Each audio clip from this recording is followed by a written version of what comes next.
নমস্কার বন্ধুরা, আজকে আমি এই বৃষ্টি ভেজা দিনে আপনাদের একদম সহজভাবে কলাইয়ের ডালের খিচুড়ি রান্না করে দেখাবো। আশা করি এই খিচুড়ি রান্নাটা দেখার পর আপনাদের ভালো লাগবে। তো কলাইয়ের ডালের খিচুড়ি রান্না করার জন্য দেখতে পাচ্ছেন এখানে আমি 1 বাটি সেদ্ধ চাল নিয়েছি, আর তার সাথেই নিয়েছি হাফ বাটি কলাইয়ের ডাল। 1 বাটি চালের জন্য হাফ বাটি কলাইয়ের ডাল দিতে হবে। আপনারা চাইলে সমান সমানও দিতে পারেন, অসুবিধা নেই। এখন এই চাল আর ডাল একটা বড় পাত্রে নিয়ে এর মধ্যে জল দিয়ে খুব ভালো করে ধুয়ে নিতে হবে। আর এই চাল আর ডালগুলো ধুয়ে কিন্তু বন্ধুরা অবশ্যই একটা ছিদ্রযুক্ত পাত্রে রাখবেন, তাহলে এই চালের মধ্যে যে জল থাকবে সেই জলটা কিন্তু বেরিয়ে যাবে। মানে এই চাল আর ডাল থেকে খুব ভালো করে জলটা ঝরিয়ে নিতে হবে। দেখুন চাল ডাল ধুয়ে কিন্তু আমি খুব ভালো করে পরিষ্কার করে নিয়েছি। এখন একটা কড়াইতে দিয়ে দিচ্ছি সর্ষের তেল। কিছুক্ষণ পর যখন দেখবেন তেলটা গরম হয়ে গেছে, তখন এর মধ্যে দিতে হবে 2টো তেজপাতা, 2টো শুকনো লঙ্কা আর 5 ফোড়ন। এবারে তেলের সঙ্গে এই ফোড়নটা একটু ভালো করে ভেজে নিতে হবে। ভাজতে ভাজতে যখন দেখবেন এই ফোড়ন থেকে খুব সুন্দর একটা গন্ধ বেরোচ্ছে, তখন এর মধ্যে দিতে হবে কিছু কাঁচা লঙ্কা। এখন এর মধ্যে দিয়ে দিচ্ছি আগে থেকে ধুয়ে রাখা সেই চাল আর ডাল। এবারে গ্যাসের ফ্লেমটা মিডিয়ামে রেখে এই চাল আর ডাল খুব ভালো করে ভেজে নিতে হবে। দেখুন 2-3 মিনিট সময় ধরে এই চাল আর ডাল কিন্তু আমি খুব ভালো করে ভেজে নিয়েছি। এবারে গ্যাসের ফ্লেমটা বাড়িয়ে দিয়ে এর মধ্যে দিয়ে দিচ্ছি গরম জল। অবশ্যই কিন্তু বন্ধুরা যেদিন আপনারা খিচুড়ি রান্না করবেন গরম জলটাই দেওয়ার চেষ্টা করবেন।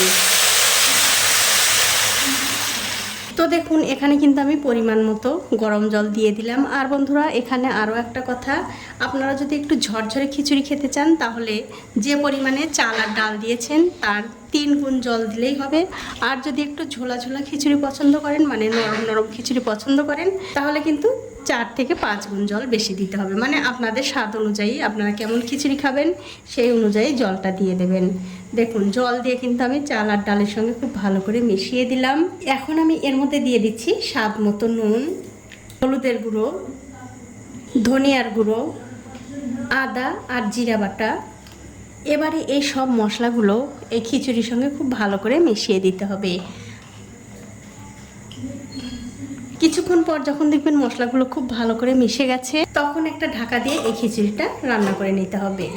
তো বন্ধুরা খিচুড়ির উপরে ঢাকনা দিয়ে এই খিচুড়িটা আমি কিন্তু 10-15 মিনিট রান্না করে নিয়েছি। এখন আমি উপর থেকে ঢাকাটা তুলে নিচ্ছি।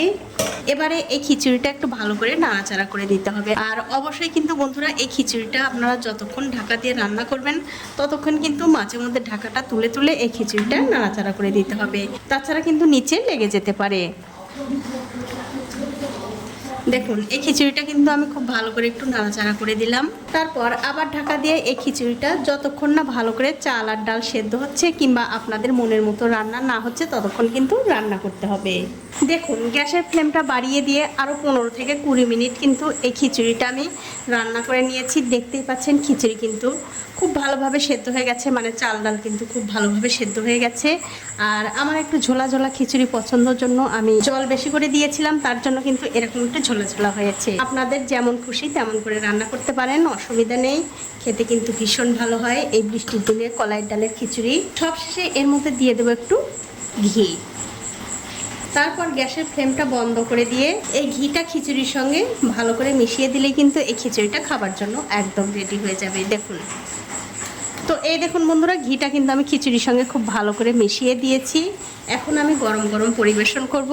এখন আমি আপনাদের একটু পরিবেশন করেও দেখাচ্ছি। দেখুন কতটা সুন্দর হয়েছে। অবশ্যই একদিন হলেও এভাবে খিচুড়ি রান্না করে খেয়ে আমাকে কমেন্ট করে জানাতে ভুলবেন আপনাদের কেমন লাগলো। আর খিচুড়িটা পরিবেশনের সময় অবশ্যই কিন্তু এরকম একটা ডিম ভাজি কিংবা আলু ভাজি দিয়ে পরিবেশন করবেন, খেতে কিন্তু দারুণ লাগবে। তো বন্ধুরা আজ এই পর্যন্তই, দেখা হবে অন্য কোনো নতুন ভিডিও নিয়ে।